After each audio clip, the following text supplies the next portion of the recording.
Sejam bem-vindos ao Café Científico do Centro Nacional de Biologia Estrutural e Bioimagem, o Cenabio. Eu me chamo Isalira Ramos, eu sou diretora adjunta de extensão do Cenabio, e eu estou aqui hoje para conversarmos um pouco sobre diversas tecnologias de bioimaginamento aplicadas à área de saúde, de forma clara e objetiva. Para isso, nós contaremos com a colaboração de professores e pesquisadores especialistas em diversas áreas, que realizam pelo menos alguma parte dos seus projetos aqui no nosso centro.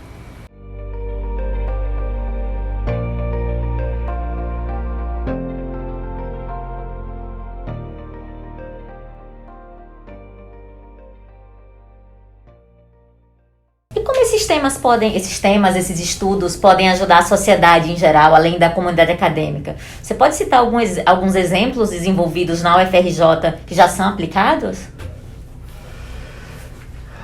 Então, como eu disse, o grande estudo, né, multicêntrico, que era um estudo de eficácia, né, e que, portanto, se positivo, poderia entrar na prática médica e ter um reflexo maior em termos sociais. Infelizmente, a terapia com as células mononucleares de medula óssea não se mostrou eficaz em comparação com a terapia farmacológica convencional, né, nesses pacientes com vários tipos de cardiopatias. Os outros estudos todos que foram conduzidos no Brasil e que têm sido feitos no mundo são estudos pequenos, em geral, com um número reduzido de pacientes, não são estudos de eficácia, né? Embora a gente tenha sinalizações positivas, mas que ainda precisam de dados mais robustos, né? E se a gente fizer uma sequência, digamos assim, meio histórica, né? Você começa com as tais células mononucleares de medula óssea, você passa então para as células mesenquimais, e aí nas células mesenquimais é que você tem hoje em dia uma enorme concentração de estudos sendo feitos no mundo para as mais diversas doenças, inclusive Covid-19, né? E os dados são todos, nesses vários estudos, né? Você tem evidências, por exemplo, de que essas células mesenquimais possam trazer alguns benefícios para pacientes que sofrem, né, da doença do enxerto contra-hospedeiro e que não, depois de terem passado por todas as terapias já recomendadas, então alguns desses pacientes são tratados com essas células mesenquimais, elas teriam algum efeito imunomodulador. Da mesma maneira, em Covid-19 se pensa que esse seria o principal mecanismo de ação, mas eu posso te dizer que a gente não tem ainda evidências, pelo menos do meu ponto de vista, robustas para que essas células mesenquimais também possam ser incorporadas à prática médica, seja em doença do enxerto contra-hospedeiro, seja na Covid-19 ou em qualquer outra doença. Tem sido tentado em doenças cardíacas novamente, em doenças hepáticas, em doenças neurológicas, mas do meu ponto de vista a evidência científica ainda é pouco robusta e a gente precisa ter ensaios multicêntricos, randomizados, placebo-controlados, duplos cegos, para que a gente efetivamente possa vir a incorporar essas terapias. Ainda é tudo muito novo, né? Ainda é muito novo e a evidência ainda é pouco robusta, né? Por outro lado, por incrível que pareça, né, a terapia gênica já está na clínica, né? E é por isso que eu digo que nós temos um longo caminho a percorrer e precisamos recuperar esse fosso que em parte se deve não à falta de competência no país na área de genômica ou até das terapias gênicas, mas à falta de investimento, né? E a gente tem hoje em dia, né, terapias que efetivamente dão conta de algumas situações que levam pacientes à cegueira. A gente tem terapias que levam, né, à cura de doenças terríveis como a atrofia muscular espinhal, né, em que a criança acaba morrendo numa idade muito precoce, né, por deficiência nos luxos respiratórios. Nós temos produtos já que já estão autorizados, inclusive, pela Anvisa para uso no Brasil, mas há um custo inteiramente proibitivo para qualquer sistema de saúde, seja ele público ou privado, né? Então, nós temos também, atualmente, aqui ainda num estágio precoce, né, mas de uma maneira muito importante, algo que é um pouco distinto, eu chamaria de um pouco distinto da terapia gênica, que é a questão que a gente chama de edição dos genomas, né, e que te permitem corrigir mutações pontuais que, em geral, estão presentes em doenças raras, e a gente já tem exemplos em doenças hematológicas, como anemia falciforme, por exemplo, que é um problema grave aqui no Brasil, né? E beta-talassemia também, que são já relatos de terapias feitas, ainda com um número reduzido de pacientes, né, mas que são bastante promissoras. Para fazer justiça às terapias celulares, né, eu queria destacar a questão das células de pluripotência induzida, né?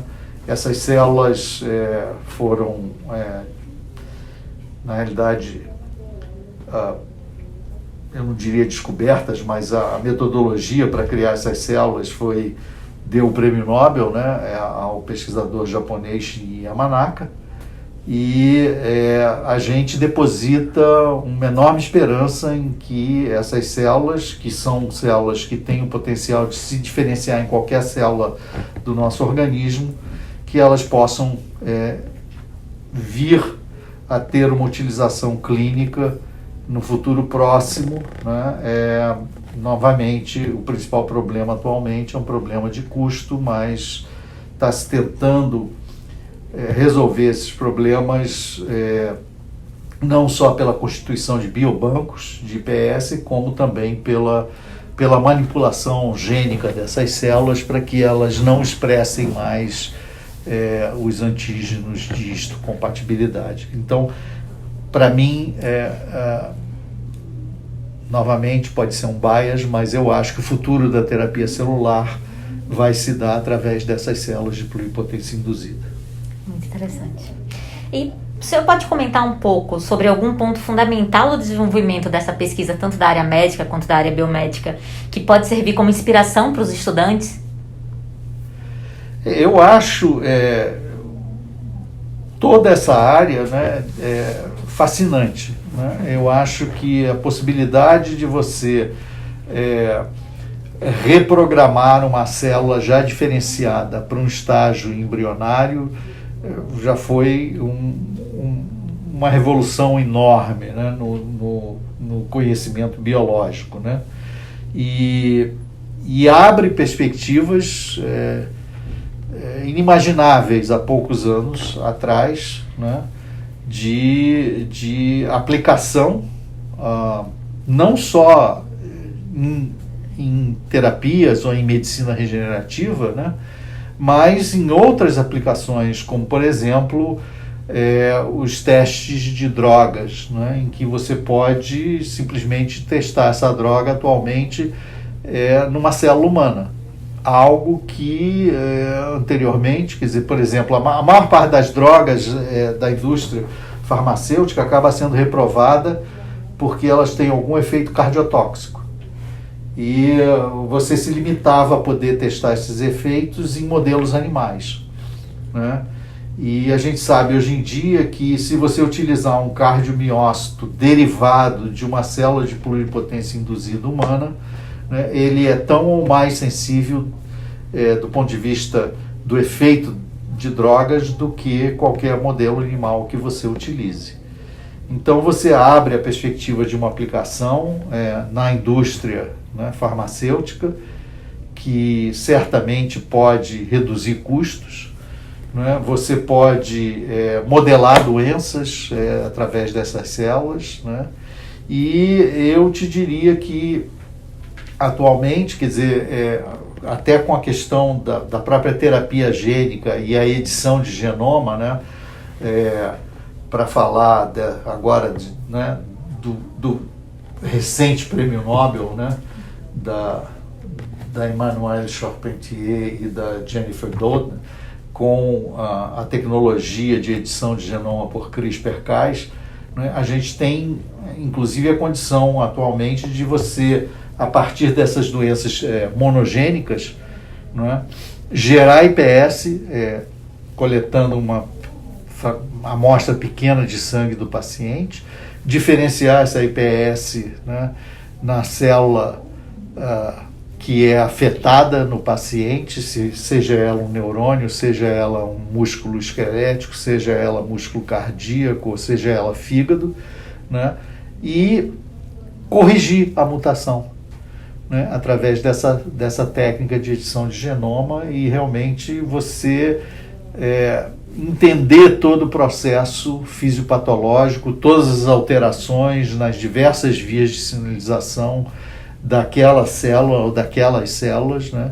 E com isso você obtém um quadro muito rico do que aquela alteração gênica, né, está provocando, e obviamente você também consegue visualizar novos alvos terapêuticos para curar essas doenças, principalmente, né, essas doenças monogênicas raras que até hoje têm sido consideradas incuráveis, né? A gente tem apenas tratamentos paliativos, né? Então, eu acho que realmente não é à toa que se fala que, né, a quarta ou a quinta revolução é a da biologia, né? E eu acho que a gente ainda vai vivenciar durante algumas décadas essa revolução da biologia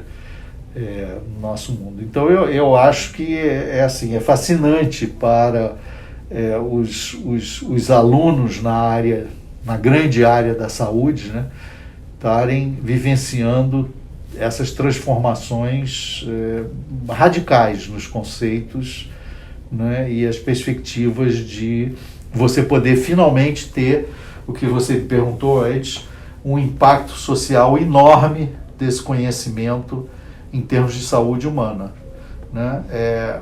Haja vista o enorme problema que a gente tem atualmente com o envelhecimento progressivo da população mundial, né, que ocorre também aqui no Brasil, e a gente sabe que quanto mais velha essa população, maior o número de doenças, como a gente chama de crônico-degenerativas, maiores os gastos dos sistemas de saúde, e eu acredito que a ciência pode dar uma resposta para isso, e a gente pode continuar melhorando e né, a nossa média aumentando, né, a média de vida dos nossos, eu não diria pacientes, mas da nossa população. E para encerrar, aproveitando esse gancho sobre futuro, sobre perspectivas, como você vê o futuro da bioimagem? Então, o futuro da bioimagem eu acho que essa é a pergunta mais difícil que você me fez, né? Mas eu acho que nós, provavelmente, quer dizer, hoje em dia eu vejo que a gente tem um problema grave na questão tanto das terapias celulares quanto das gênicas, não é? Que é você entregar o que a gente chama de carga, né? Porque vem na realidade do inglês do cargo, né? E literalmente é a carga, né? Para o órgão ou tecido correto, né? Então, muitas vezes você está injetando essas coisas sistemicamente, na maioria das vezes, né? Para ser um método menos invasivo, e você tem que desenvolver, então, digamos assim, se for um vetor viral que você esteja utilizando, você tem que, de certa maneira, manipular isso para que ele tenha o que a gente chama, né, de tropismo, né, para o órgão afetado.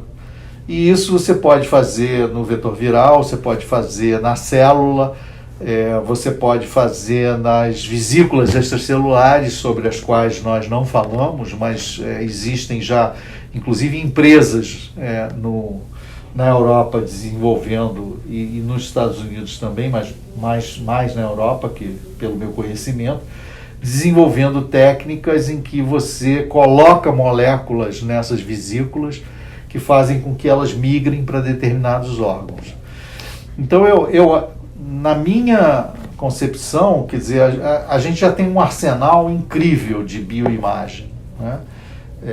Eu já falei de ressonância, já falei de tomografia por emissão de pósitrons, já falei de tomografia computadorizada, de ultrassonografia de alta resolução, da bioluminescência e da biofluorescência, né?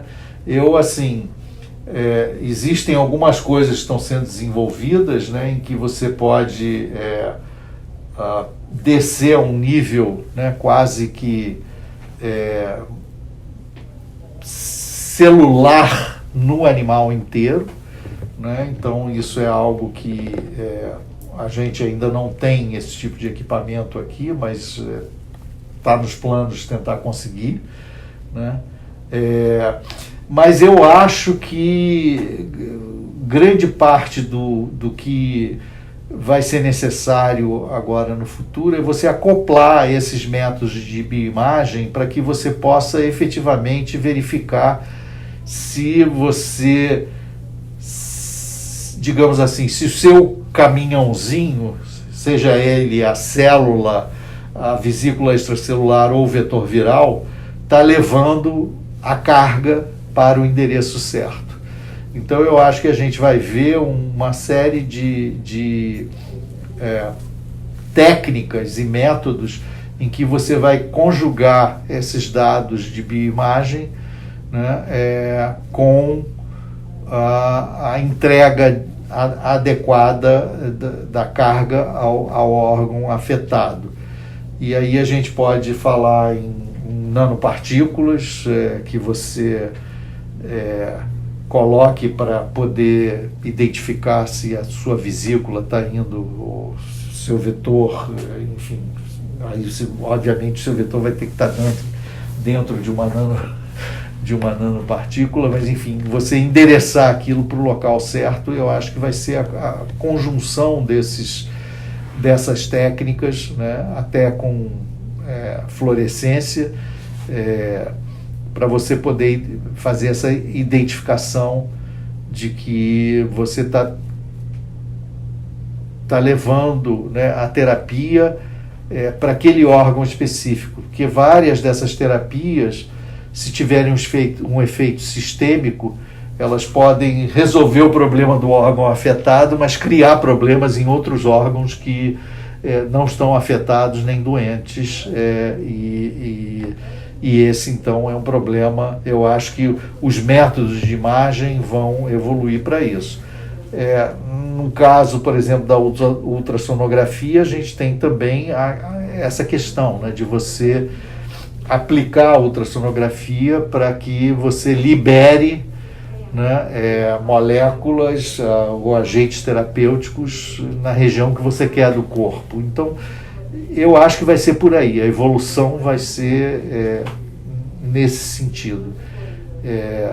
Mas te confesso que eu meio que deixei de acompanhar muito o campo, né? Eu me dei por satisfeito pelo que a gente conseguiu ter aqui na unidade 2 do Senabio, né? E assim, eu acho que a gente tem um sistema, quer dizer, bastante robusto atualmente, muito embora ele esteja limitado a animais, como eu disse, de pequeno porte. E uma das coisas que eu realmente gostaria de ver surgir no país seria um centro que dispusesse do mesmo tipo de equipamento que a gente tem aqui no Senabio, mas que pudesse ser aplicado a animais de médio porte, em que a gente pudesse examinar ovelhas, porcos, né, e pudesse testar essas terapias todas, sejam elas gênicas ou celulares, ou mistas, gênicas e celulares, né, em animais de médio porte, o que é praticamente uma exigência de qualquer agência regulatória se você quiser levar algo, né, até os ensaios clínicos em pacientes.